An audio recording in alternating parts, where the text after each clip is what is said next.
everyone, it's Jen Sheffer. In this video tutorial, we are going to get started with Chrome for the very first time on our MacBook Air.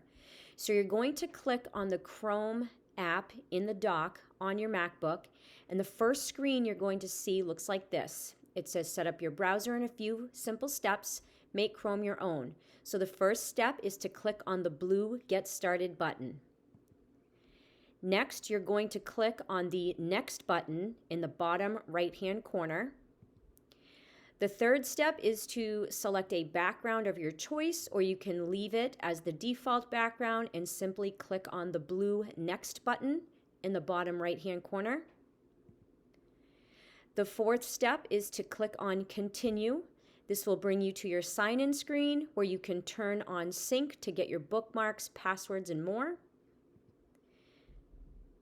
So you will sign in to your BPS account, and then you will finally click on the blue Next button to enter your password. From there, you will be able to sync your account, and all of your bookmarks, everything that you're familiar with in your Google account will appear. I hope this video has been helpful.